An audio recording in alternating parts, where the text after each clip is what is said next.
Solving some complex problems means being consciously aware of the escalation, the increase in momentum, improvement in your ability to see. Long savoring, isn't it? It really is the reason you create so many problems. You create complex problems because you enjoy solving complex problems, because you are sophisticated. Yes.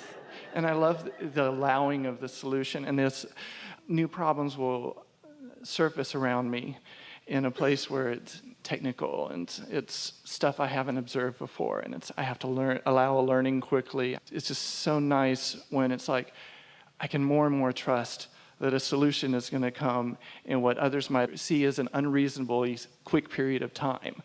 And we want to stick a few little words in here just for savoring purposes. The feeling of satisfaction is a big piece of this that we want to talk about, but the other thing is the conscious recognition of personal receptivity, knowing that you're in the receptive mode, because this is the way the universe surprises and delights you. In other words, you're ready, and when the realization comes, the revelation has already taken place, but when you're in the receiving mode, the realization of it, that realization is where the surprise and delight of life is. Most people think, oh, that's when the car's in the garage, or that's when the empire already has been created, or that's when my lover shows up and I can get my hands on her or him. But the surprise and delight really is in the incremental but steady progress toward, because of your path of least resistance. Esther was not aware of the sport of curling. She did not know about it. And then when she saw it for the first time, she said, look at them, they're creating a path of least resistance. That's what they're doing. And then she thought, Abraham, that's what you do for me. You're out there just making the ice really smooth and putting a little groove in it, just so that the momentum that I've started can carry on. Yeah. So yes, I appreciate that I am in a place where I can have these complex problems. I'm just going to appreciate for a second. I appreciate that I've allowed a wonderful job. I appreciate my incredible wife. I appreciate the music, which I get to allow flow through me. I appreciate the momentum that my contrast has created. Let's just start there. I'm working towards starting there. Yeah. And I am. I'm much better at it now than I used to be. That's been the place I'm trying to open up to, actually, is appreciating the contrast more. I wasn't going to go there, but yes. It's because that is, as you said, in one of them, the contrasting. When you know what you don't, you know what you do want. There's momentum in that. Yes. And so after the appreciation is a general universe question. And that is, and I may need phrasing on this, but when we go to sleep, it allows us a chance to reset. That's part of the sleep mechanism. And think about why, mechanism. because we want to back up just a little bit to something that we just said that we really want you to take home with you today. And that is that fixing a problem or getting something that you want, or getting to that receiving mode where ideas occur to you and you can follow them out, is really best experienced by you if you put your concentration toward your readiness to receive, rather than your ability to go out there and get it and make it happen. So if you're focused upon preparing your vibrational atmosphere so that being in the receiving mode is what you most care about, then as things unfold, you are in that receiving mode where the new idea to the complex problem can occur to you. We're going to insert this. It'll help you to just sort of relax in readiness for what's coming next, because some good stuff is about to happen here. Esther has a house in Southern California, and she has beautiful gardens, and she lives on a ravine that overlooks the ocean. And in the ravine, lots of critters live. She has a skunk. She named him Flower because she can't smell him. He doesn't smell like Texas skunks. And there are other critters. There's a family of raccoons, and there are lots of rats. And she doesn't see the rats. She just knows they're there. So the other day, the nice man came to change the filters in her air conditioner. He had to climb under the house to do it, a place where no one should ever have to go.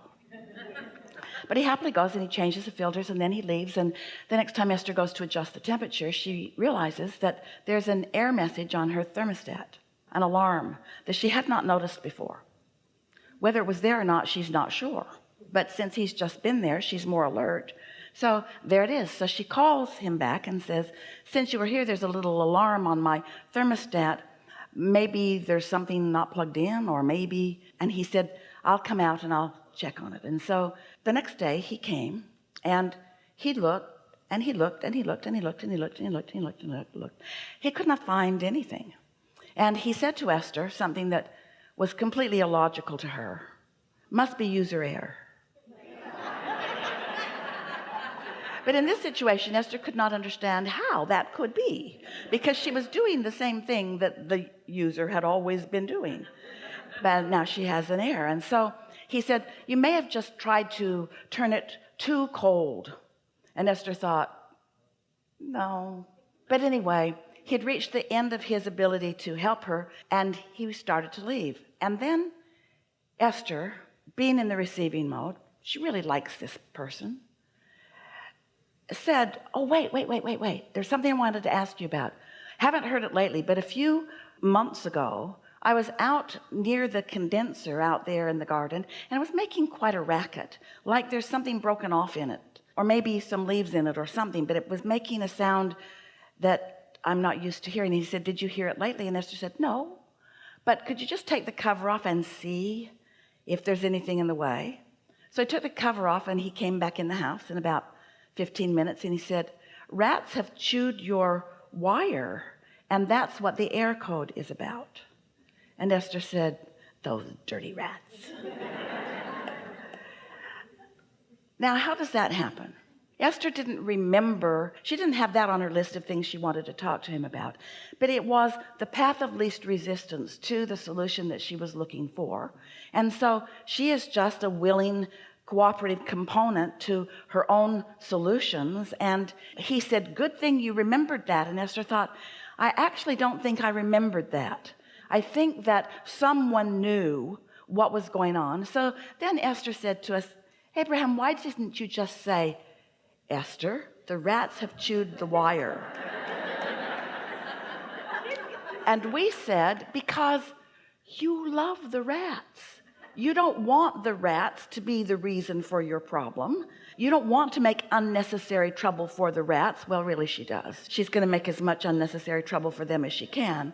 But it was not the path of least resistance. This was. And what difference does it make? This is the thing that we want you all to realize, is that what difference does it make what form your path of least resistance offers? Isn't it all fun? That was really fun for Esther. That was a surprise and delight. She had moved on. She didn't expect him to continue to solve the problem of the air. She had accepted that that air code was on there. She wasn't trying to solve that problem. She just thought of something she thought she'd ask him about. And so things that seem so simple, this is not that complicated, sophisticated thought that you're talking about. But the majority of the solutions come to you in ways just like that. And so the allowing of the solution. I really love the terminology, allowing the solution. let's say it even better.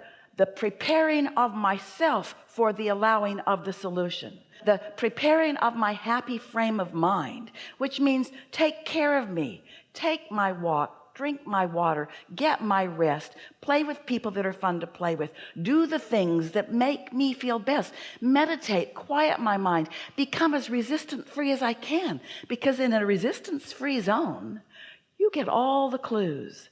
Not because you need the clues, but because the clues are fun, because that's the hands in the clay, and that's what true creating is. Yes? And the fun is sometimes the path that you didn't get there directly by being told that, hey, the rats are the problem, but because you had something go this way and you're like, wait a second, that was an interesting path. How? Wow. Because you are interested in the creating, not the creation. It was so much more fun this way. If he'd said, yep, found it. There's something not connecting, so I just ran another wire. I took care of it. Esther would have thought, you are such a wonderful person. But this way, she got to be in on it.